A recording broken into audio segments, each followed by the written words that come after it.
The first type of malware we're going to discuss for this chapter is the Trojan, and Trojan is probably the most popular kind of malware that a hacker will use against a system. Now, Trojans basically are a unique class of malware. They're not like viruses or worms. They get their name from the Trojan horse of Greek mythology. If you remember correctly, from Greek mythology, the opposing army hid troops, in the big wooden horse structure, sent it to their enemy as a quote-unquote gift, and then during the night, while their enemy slept, all the troops came out and attacked the city. So it was supposedly a gift, but yet there was malicious intent with it, and there were attackers inside, and that's really what it is in terms of malware.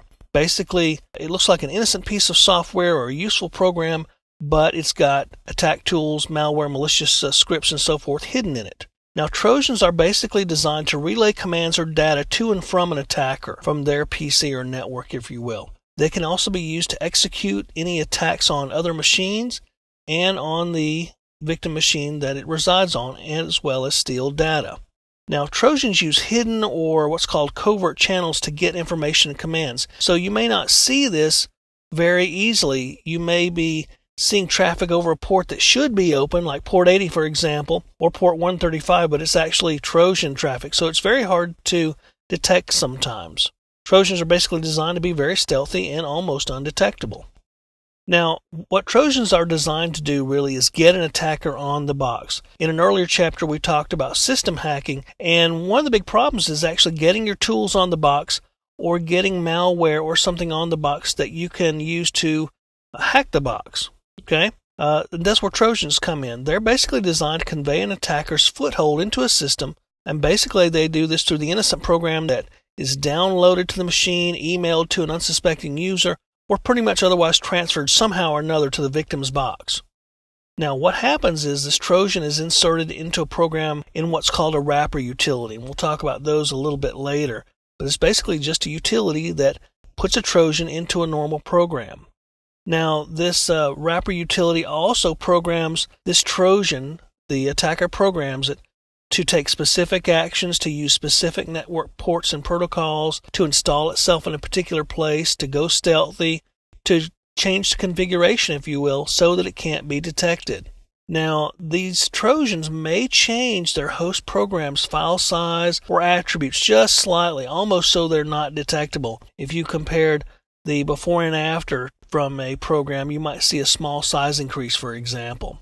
Now, Trojans, by and large, are detectable by antivirus software, but not always. Sometimes, even on a piece of known malware with a known antivirus signature, there are programs that will bit flip, change a couple of ones or zeros so that it will fool the antivirus signature and it can't be detected. Another way to fool antiviruses is actually to encrypt the malware as it's put into the program.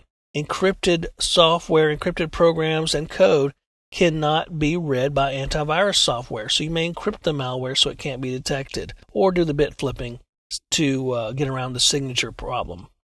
Now, if you've been attacked by a Trojan, there are a couple of things you might want to look for. Signs of a Trojan attack include increased activity by your network card or your hard disk. Maybe your hard disk is thrashing like crazy because it's going through files or transferring files off the box. The network card may be using up a lot of network bandwidth because it may be executing an attack or carrying out commands from the attacker. Programs that open and close by themselves, sometimes for just an instant. Things that happen on the system that you don't understand, like the mouse pointer moving by itself or the CD-ROM tray opening and closing. Those could be signs of an attack. Any kind of strange configuration changes, desktop colors, themes, may be one thing that's obvious, but a lot of these configuration changes wouldn't be noticeable to you, to an ordinary user. Things like encryption being turned off or SMB signing turned off, for example, something like that. You also may see unauthorized account changes, like user accounts that weren't there before, or even your password policy has been changed. Maybe some accounts have blank passwords now. Another thing you might see are pop-ups, messages, and unexpected browser sessions that are opened and closed, sometimes very quickly. That could be a sign that the Trojan is communicating across the network or the internet.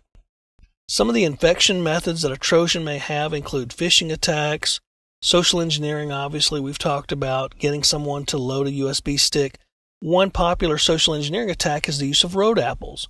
That's basically where you drop a USB stick in a parking lot and someone picks it up and says, hey, somebody lost a USB stick. I wonder what's on it. So they put it in their computer without virus scanning it. Drive-by web attacks may mean that you go to a particular website and before you can do anything, you've downloaded some malware.